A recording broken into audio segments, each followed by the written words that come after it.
Good afternoon. It's not good news, I'm afraid. Dear Geoff, the government has responded to the petition you signed, reduce vehicle tax for cars aged between 20 and 40 years old. Mentioned this in a video the other day. I've shared this on my social feeds, but it's a no, a hard no from Dem government. Dem government has no plans to reduce the tax exemption age for classic cars from 40 to 20 years, while the government keeps all taxes under review. We consider 40 years a fair cut-off date. The government considers that classic vehicles are an important part of the country's historical and cultural heritage. Do they really? Do they really? The government considers that classic vehicles are an important part of the country's historical and cultural heritage. What are the government doing that makes you think that they actually do value classic cars? Can anybody think of anything other than the rolling road tax thing that we're discussing here that is now 40 years where it used to be 25? According to the research by the Federation of British Historic Vehicle Clubs, the FBHVC, it's just rich old men with beards that spend a lot of time having annual general meetings when really what they should be doing is lighting the torches. But it's not going to happen. The FBHVC, I mean, great, you know, historic vehicle clubs, but they're dying out at an alarming rate because young people are just not interested in cars because they can't afford to be interested in cars.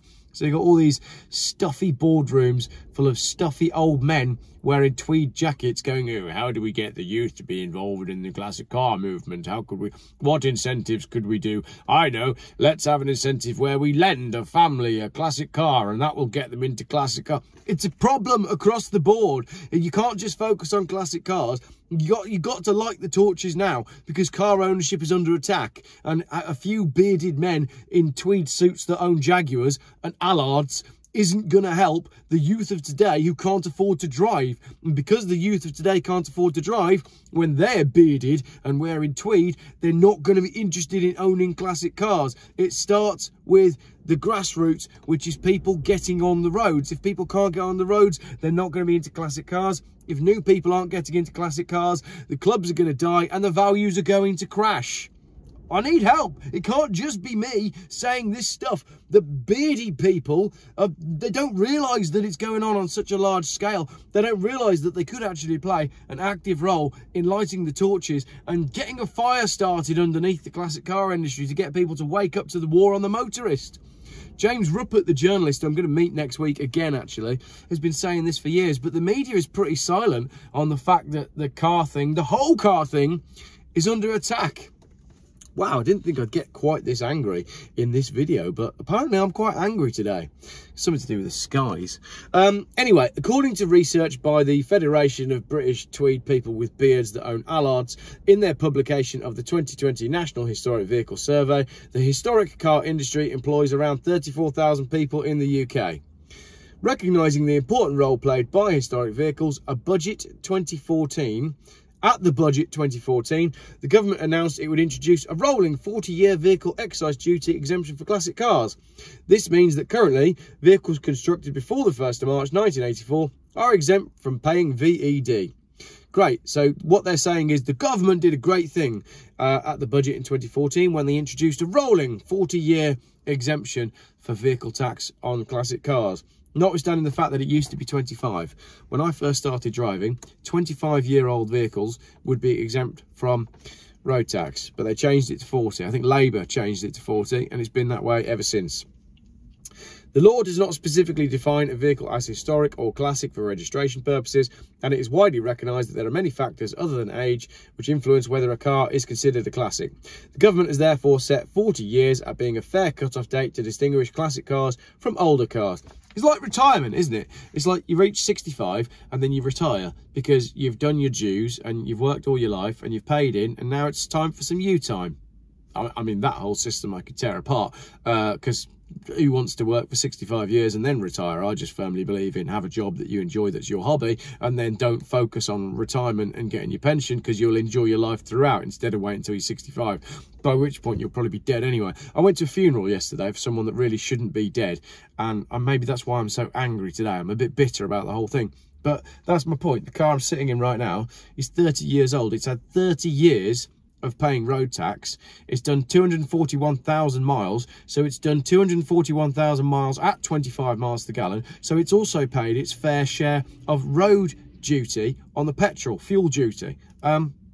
Road tax and petrol that this car has contributed to the economy is quite significant, and it's time to give it a break now. So why not, at 25 years old, let it have free road tax? I'm still paying for the petrol that I'm using. Come on, there needs to be a retirement age for cars, and it needs to be 25, not 40, because motoring is just getting ridiculously expensive, and all these schemes that they keep bringing in are just to get people off the road, and it's always the poor people that suffer. Because it's the poor people that are driving around in cars that are worth a couple of grand, and it's the poor people that are driving those couple of grand cars that are paying £35 a month to tax the car because they can't afford to replace it with a new one. So all of these things, all of these schemes are about getting you out of your car and off the road, or getting you into a new car that you can't afford. I'm really angry about all of it. It's not fair. At the end of 2023, the DVLA, Drivers and Vehicle Licensing Authority, reported that a total of 338,697 classic cars had registered keepers, of which 12% had a statutory off-road notification. Why are the roads so bad?